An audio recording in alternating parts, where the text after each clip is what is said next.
நினைவுகள் அங்கே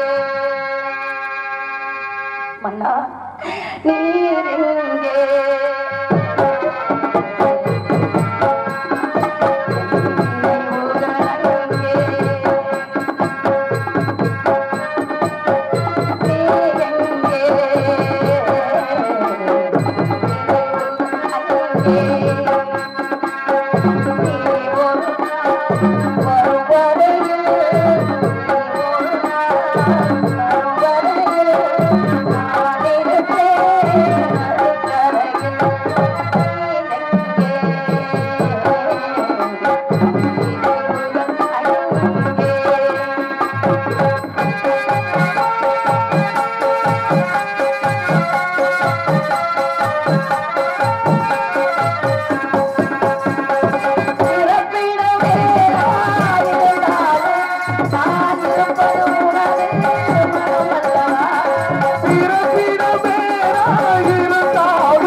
மாவாவி ஆகிவிட்டேன். நான் பெற்ற பிள்ளையும் பெரிய மனம் வருமோ? அவன் முகத்தை பார்த்தால் என் சஞ்சலம் எல்லாம் தீர்ந்து விடும். அப்பா, கண்ணே மணியே கற்கண்டே அமுதை என்றாளா என் மார்பிலும் தோல்வியிலும் போட்டு வளர்த்தேனே. என் பிள்ளை பிரிந்த உடனே என் மணி கனமில்லாமல் இருக்கிறது. ஐயா ஐயா, பெற்றால்தான் பிள்ளையா என்று சொல்வார்கள். பிள்ளை என்றால் பெற்றவுடனே பெற முடியாமல் இருக்கும் பொழுது கூட ஒரு பிள்ளை செல்வம் வேண்டும் என்று வரம் கேட்பார்கள், கேட்பார்கள். ஆனால் பெற்றுவிட்டால் தாய்மை அந்த பெண்ணு முழுமை அடைகிறாளே. அப்படி இருக்கும் நேரத்திலே பிள்ளை அருகிலே இருந்தாமல் எப்படி ஐயா இருக்க முடியும்? நான் எப்படி இருக்க முடியும்? ஆகவே இந்த நிலையில் கூட என் மகனை பிரிந்து நான் எப்படி வாழ முடியும்? கண்ணே மணியே, நீ எங்கடா சென்றாய்? என் செல்வமே, அப்பா பூவாகி காயாகி கனிந்த மரம் ஒன்று பூவாமல் காய்க்காமல் கிடந்த மரம் ஒன்று இடந்த மரம் ஒன்று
எங்களை கவலையில் இருந்து மீட்க வேண்டாமா? எல்லையில் வந்திருக்கும் பிள்ளை அந்த தொல்லையை தீர்த்து என் துயரத்தை போக்க வேண்டாமா? அம்மா என்ன செய்வேன் தாயே? அம்மா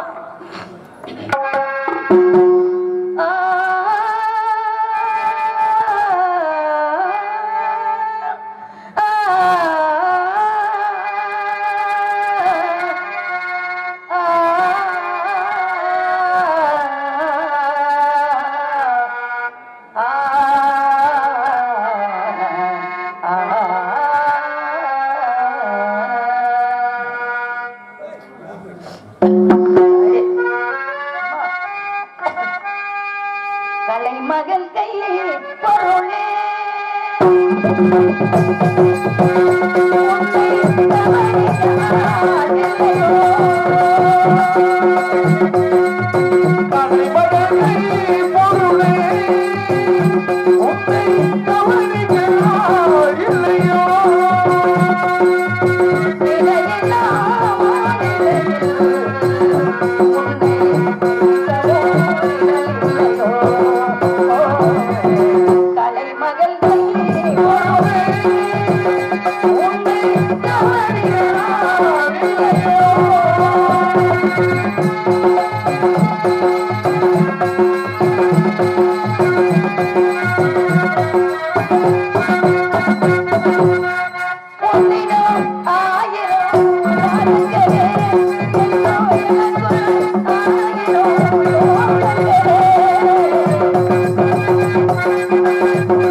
வழிமீது விளைவைத்து காத்திருக்கிறேன் அப்பா.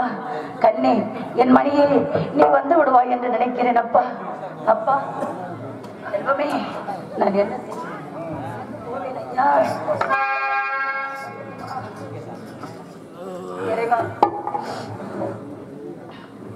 நீ இல்லாத இந்த உலகத்தில் நான் எப்படி அட வாழ முடியும் கண்ணே? என் செல்வமே, அப்பா.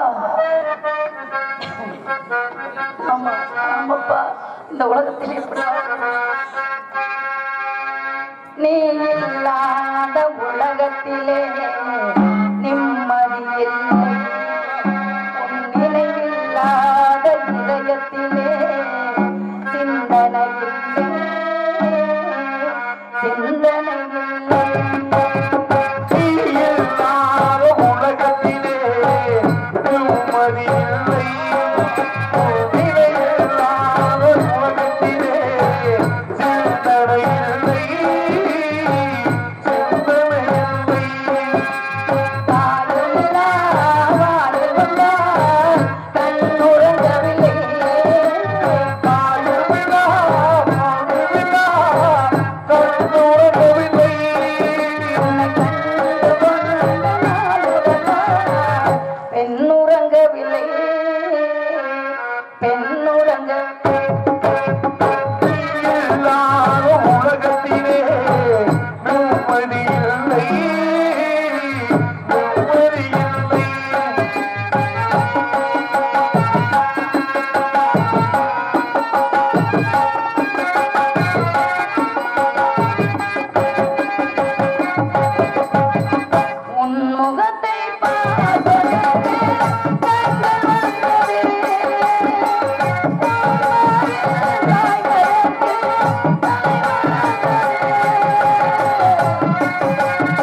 சென்றாய், இதோ வந்து விடுவான் என்று அம்மா அம்மா என்று குரல் கேட்குமே, அந்த குரலும் கேட்கவில்லை.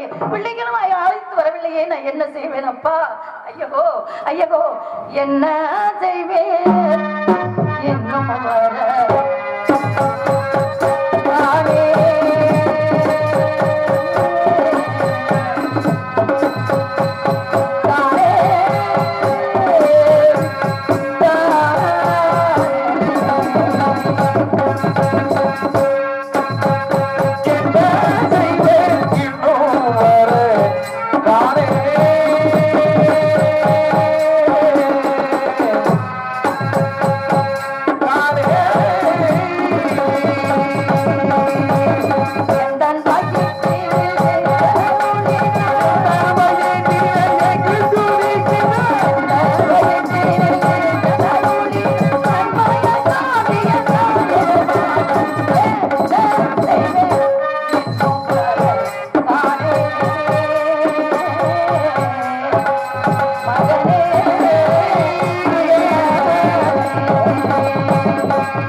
நீ ஒரு ஆளு, அந்த கூட்டுக்கார ஒரு ஆள்.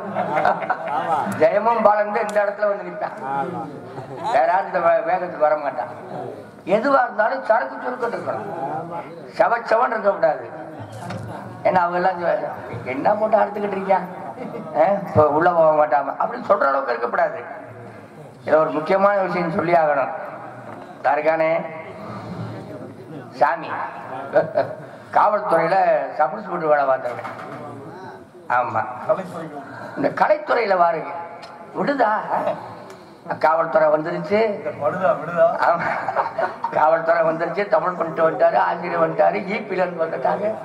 இன்னும் வர வேண்டியது கலெக்டர் ஒரு ஆள் தான் வரணும், வந்துடுறது. ஏன்னா அவரும் ரசிகர் தானே.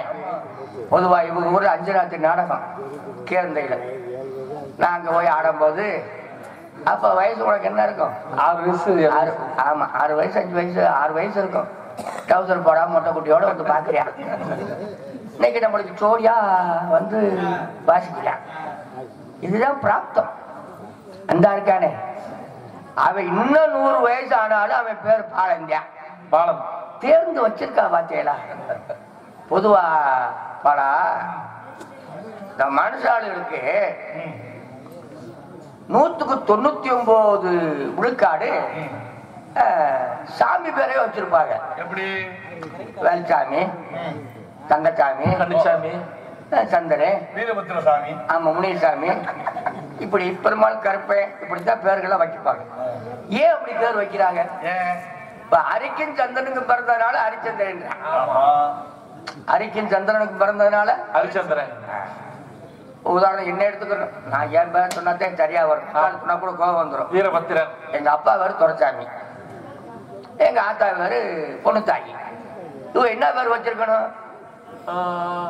துரைசாமிக்கு பொண்ணுத்தாய்க்கு துறை பொண்ணு அப்படின்னு வச்சிருக்கணும். பொண்ணு துறை அப்படின்னு சொல்றேன். சரி, பொண்ணு துறை நின்ன துறையில இருந்து இன்னும் சரியா வரலையே, அதனால ரிட்டையர்ட் ஆயிடுச்சு. ஏன்னா இது எதுக்கு சொல்றேன் அப்படின்னா, அப்படி வச்சா இந்த சாமியுடைய பேரை ஏன் வைக்கிறாங்க தெரியுமா? அதை புரிஞ்சுக்கணும்.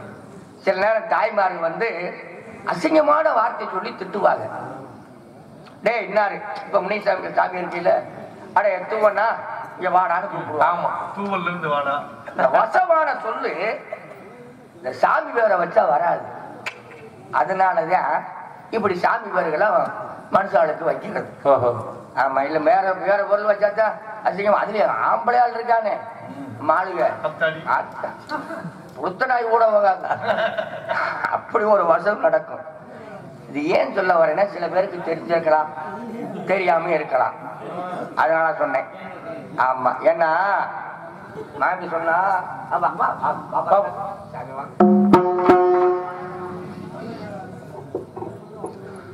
விஸ்வாமித்திரர் காலகண்டர் வீரபாவை நடந்து கொண்டிருக்கும் புளியங்குளம் டி வீரபத்ரன் அவர்களுக்கு நல்லதரை கிராமத்தின் சார்பாக இந்த மலர் மாலை அணிவித்து அவரை கௌரவப்படுத்தப்படுகின்றது.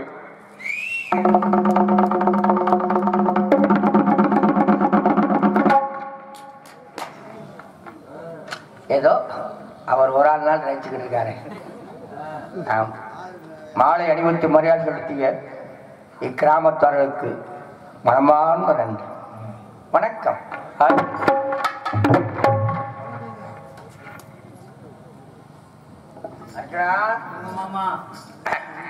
யார் வந்திருக்கான்னு பாத்துக்க. சில நேரில் நித்திரவனுக்கு வந்துடும். அவன் இன்னைக்கெல்லாம் வர்றதுக்கு அவ்வளவு வாய்ப்பு இல்லை. அவன் போடுற போட்டுக்கு இருக்கிற ஆளு கூட முடிச்சுட்டு தானே இருக்கும். ஆமா, தூங்க முடியுமா? முடியுமா? தெரியாம எந்த ஊர்ல போட்டிருக்கா? பலே பலே. பொதுவாவே ஒரு நாடகம் நல்லா அமைகிறது நாடக அமைப்பாளருடைய பொறுப்பு. நாடக அமைப்பாளர் வந்து ஏழாதானம் போட நினைப்பேன். ஆனா இங்க இருக்கிற ஆளுங்க இருக்காங்களே, அந்த பக்கத்துல உட்கார்ந்து இருக்காளுங்க, இன்னார போடு இன்னார போடு இன்னார போடு இன்னார போடு. ஏன் கேட்கிறாங்க தெரியுமா? அப்பதான் சிறப்பா இருக்கணும். பொதுவாவே இந்த நாடகத்தை வந்து எல்லாரும் ரசிச்சு பார்க்கணும். ஆதி காலத்துல சொல்லுவா, விடிய விடிய யாரோட இந்த நாடகத்தை பார்க்கிறாங்களோ அவங்களுக்கு திருமாங்கல்யம் நினைக்கும், செல்வம் கூடும், பொருள் கூடும். இது சாஸ்திரம் சொல்றது. நீங்க பாதி நேரத்துல உறங்கினீங்கன்னா பாதி செல்வாக்கு எங்கன்னு ஏட்ட கேட்கப்படாது. ஆமா, ஏன்னா தாதிமார்கள் புரட்சியோட வாழக்கூடியவா சந்திரமதி, அவ 56 சக்கரவர்த்தியுடைய பொம்மை நாட்டி, அவளுக்கே அந்த கதி வந்துடுச்சே அப்படி நெஞ்சூரிக்கு இந்த நாடகத்தை நீங்க பார்த்தீங்கன்னா தூக்கமே வராது. ஆமா, சரி நானா பேசிட்டு இருக்க கூடாது. முதல்ல சொன்ன மாதிரி நீங்க எப்ப சலிக்கா சாமி. அப்படியா? அப்படி பிடிச்சா ஒரு ஊர்ல 5 பேர் சேர்ந்து ஆடு மேய்க்கிறாங்க. சரி, இந்த 5 பேருக்கு சினிமா பாக்குற ஆசை வந்துருச்சு. இப்பதானே பகலாட்டம், இப்பதான் கையிலே பாத்துக்கிறோமே. பகலாட்டம்லாம் கையில வாங்க, என்னமா கையில காலையில பாத்துக்கிட்டு. ஆமா, எவனை பாரு இப்படித்தான் தடவிட்டே தர்றேன். ஐயோ ஏன் சொல்றேன், அவன் தடவுறா கைரேகை கூட போச்சு. இதை பேசுறோம்னா எங்கிட்டு போயிருவேன். 5 பேர் சேர்ந்து சினிமா பார்க்க ஆசை ஆடு வைக்கிறாங்களா, இவங்களுக்கு சினிமா பாக்குற ஆசை வந்துருச்சு. அப்ப ராத்திரியா? ஆமா, நைட் தானே. ஆமா, அந்த கிடுகு கொட்டையில போட்டு மணால குமிச்சு உட்காந்து பாக்குறது. அப்படி காலங்கள்ல இந்த 5 பேரும் சினிமா பார்க்கும்போது மொத்தமா 5 பேரும் போனா ராத்திரில தானே போய் படம் பார்த்தேன். ஆமா, இந்த ஆடுகளை யாரு பார்த்திருக்கிறது? ஆடு மேய்க்கிறவங்களா? ஆமா, சரி. கலாடிப்பி ஆடுகள் தூக்கிட்டு போயிருவாங்கல்ல. அதனால இந்த 4 பேர் சொல்றாங்க, டே இன்னைக்கு நீ ஒரு ஆள் ஆட்டுக்கடையில இரு, நாங்க 4 பேர் இந்த படத்தை போய் பார்த்துட்டு வந்துடுறோம். சரி, நாளைக்கு நாங்க 4 பேர் இந்த ஆட்டுக்கடையில இருக்கோம், நீ ஒரு ஆள் போய் படம் பார்த்துட்டு வாடா. சரி அப்படின்னு சொன்ன உடனே இந்த இவனுக்கு கோவம் வந்துருச்சு. நீங்க 4 பேரும் போக, நீங்க மாத்திரம் இந்த படத்தை பார்க்க கதை இருக்குடா, கூட கூட வராத. நீங்க மட்டும் இந்த படத்தை பார்க்க, நாளைக்கு நான் வேற படம் பார்க்கவா? என்னடா சொல்ற? ஏடா எழுதி போட்டிருக்கே அங்க, இன்று இப்படம் கடைசி. சரி, நாளைக்கு வேற படம் நடக்கும், நானும் வருவேன். ஒத்த காலை நிக்கிறான். 4 பேர் யோசனை பண்றாங்க, இவங்க இப்படினாலும் இங்க இருக்க வைக்கணுமே நினைச்சு, இன்னைக்கு ஒரு ஆள் நீ ஆட்டுக்கடையில் இருடா தம்பி, உடக்கு சேர்த்து நாங்க டிக்கெட் வாங்க. அப்ப எல்லா ஆடும் படத்தை பின்னாடி வா, நம்ம படம் பார்த்து வந்துருவோம். இவனுக்கு ஒரு ஆசை என்ன தெரியுமா? நம்ம காசு போட்டு டிக்கெட் வாங்கல, போய் தானே கிடைக்குது. சார் நான் ஆட்டுக்கடையில் இருக்கேன்டா, நீங்க போய் 4 பேர் போய் டிக்கெட் எடுக்கடா. இந்த ஒரு ஆள் சொல்றேன். இவங்க 4 பேர் போயிட்டாங்க. மணி 8 ஆச்சு, 8:30 ஆச்சு, 9 ஆச்சு, 10 ஆக போகுது. பட்டக்கு பட்டக்கடி வேண்டாம் சாமியெல்லாம் இல்லை, மந்தே மாடல் முனிப்பு சாமி, கருப்பு சாமி, சங்கை மாடன் கருப்பை, அத்தனை சாமி வேண்டியான். எல்லாரும் படுத்தணும் சாமி, எல்லாரும் படுத்தணும், இவ்வளவு யோசனை பண்றியான். ஆக வயக்காடை சுற்றி சுற்றி பார்க்கும்போது ஒரே ஒரு ஆடு படுக்காம நின்றுக்கிட்டே இருக்கு. சனியை முடிச்ச ஆடு. இந்த ஒரு ஆடு படுத்துட்டா நம்ம சினிமா பார்க்க போயிடலாமே அப்படின்னு ஒரு ஆசை இல்லை. அந்த ஆட்டுக்கு தெரியாம இவன் இங்க இருந்தே மண்டிக்கால போட்டுக்கிட்டு அந்த ஆட்டுக்கு பக்கத்துல போய் நின்றுகிட்டு இருந்துச்சுல, அது மக்கள் புடியா புடிச்சு அமைக்க படுக்க வச்சா இல்ல, படுத்திருந்த ஆடு கூட எந்திரிச்சிருச்சுறான். இவன் எப்படி சினிமா பார்க்க போகணும்? அதான் பாடா அன்னைக்கு, அதான் அன்னைக்கே சொல்லி வச்சிருக்காங்க, 4 பேர் பேச்ச கேட்கக்கூடாது. 4 பேர் பேச்ச கேட்டா இப்படிதான். இன்னும் ஒண்ணு விஷயம் இருக்கு தெரியுமா? 4 பேர் பேச்ச கேட்காதனாலதான் வனவாசத்துக்கு போனாங்க. ஆமா, தர்மியம் கேட்டிருந்தா 4 பேர் சொன்னாங்கல்ல, பாஞ்சாலியா பணையம் வைக்காதரா, பணையம் வைக்க கேட்டானா பொம்பளையால போட்டு சூதாட விட்டுட்டு சேலை ஒரு விட்டு, அப்ப 4 பேர் பேச்சு கேட்க வேண்டியிருக்கு, கேட்காம இருக்க வேண்டியிருக்கு. சரி, அது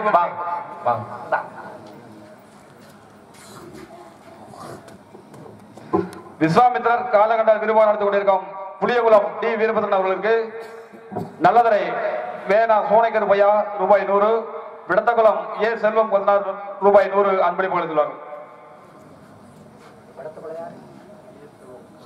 சொல்லுவோமா? எனக்கு மச்சினை இளையவர் எனக்கு 100 ரூபா கொடுத்துருக்காரு சோனை. அவர்களுக்கும் வடத்தோள செல்வம் 100 ரூபா கொடுத்துருக்காரு. அவர்களுக்கும் குடும்பத்தாருக்கும் மென்மேலும் சிறக்கும் சொல்லி அந்த மந்தியமான சார்பாக வேண்டிக்கிட்டு நடத்திட்டோம். சரி தம்பி, விஷயத்துக்கு வந்துடுவோம். இப்ப சொன்ன மாதிரி நீ உள்ள ஓடான்னு யாரும் சொல்லிடக்கூடாது நம்மள. ஆமா, இன்னமும் கதை எடுத்து விட்டா விடிய விடிய நான் ஒரு ஆளே போதும். ஆமா, 25 கதை என்கிட்ட இருக்கு. ஒரு வருஷத்துக்கு ஒண்ணு எடுத்து விட்டாதான் இன்னும் ஒரு 10 வருஷத்துக்கு ஓடும். இன்னும் 24 கதை இருக்கு, 24 வருஷம் போகணும். உங்களுக்கே சொல்றேன், உங்கள ஒருவே நானு. என் உயிருக்கு தொட்டிக்கும், நீங்க விரும்பும் தொட்டிக்கும் நான் நல்லா கிராமத்துக்கு நான் வந்துகிட்டே இருப்பேன். அதே என்னுடைய ஆசையும் மக்களுடைய ஆசையும். அதுதான். ஆமா, குடுகுடு கிழவனா இருந்தாலும் விட மாட்டேன். இப்ப 64 வயசு ஆச்சு, 18 வயசு மாதிரி தான். ஆமா, உட்காந்துக்கிட்டு தடவிக்கிட்டான் இருப்பேன் ஒழிய விடுவனாடா ஏண்டா பாடா. ஆமா, மாமி என்ன சொன்னா தோழமார்களே, தேவதாசனுக்கு மேலவனா தெரியாது, அவளை கூட்டிட்டு போய் சகல சமைத்துக்குள்ள போய்துண்டு பத்திரமா எப்படி கூட உயிர் அகந்தராடி கொண்டு வாரேடோ அது மாதிரி என் குழந்தைய கொண்டு வாங்க சொன்னான். சொன்ன சொல்ல காப்பாற்ற முடியாதா? ஆமா, நான் போன வருஷம் சொன்ன சொல்ல காப்பாற்ற நினைச்சேன்னா ஏன்டா எனக்கு அவதாரம் கிடைக்குது? இங்க யாரும் சொன்ன சொல்ல காப்பாற்ற முடியாது. அது மாதிரிதான் நம்மளும் தாதிமார்கள் பிழைச்சோட வாழக்கூடிய நாதி இல்லாம வனாந்தத்தில் இறந்து கிடைக்கும். இதான் விதிப்பிராப்தம். நல்ல பிறந்திருப்பேன் மதுரையில இறந்துவாங்க, மதுரையில பிறந்திருப்பேன் ராமநாதபுரத்தில் இறந்துவாங்க. இறக்குற இடத்தை நிர்ணயம் பண்ணிடலாம், நிர்ணயம் பண்ண முடியாது. இறக்குற இடத்தை நிர்ணயம் பண்ணவே முடியாது, பிறக்கிற இடத்தை நிர்ணயம் பண்ணிடலாம். பிறந்திருக்கேன், தோட்டத்தில் வந்திருக்கேன், வடத்தோட்டத்தில் வந்திருக்கேன் சொல்லி போடலாம். இதுதான் வாழ்க்கை. இதுக்கு தொட்டிக்கும் நண்பர்களே, நண்பர்களே, பெருமக்களே, எல்லாரும் ஒற்றுமையா வாழணும். சண்டை சச்சரவுல இருந்தாலும் அதை ஒரு பக்கம் வச்சுக்கிட்டு ஒற்றுமையா வாழ்ந்தாத்தான் மனுஷனா இருக்க முடியும். நான் இப்ப அந்த மனுஷனா 20 வருஷம் ஆகுது. அதுக்கு முதல்ல மடப்பயலாட்டா இருந்தேன். அதான் உண்மை. அதே அப்பா, நான் செய்யாத சேட்டையா அர்ஜுனா இருக்கியா? உன்னையும் பார்க்க வேண்டி இருக்குல்ல, ஏன்னா நாகஸ்வரமே அவன்கிட்ட இருக்கு. ஆமா, டே நம்ம பத்திரம் பேசிக்கிட்டு இருக்குமே, இந்த கர்ப்பம் எங்க போயிட்டான் அவன்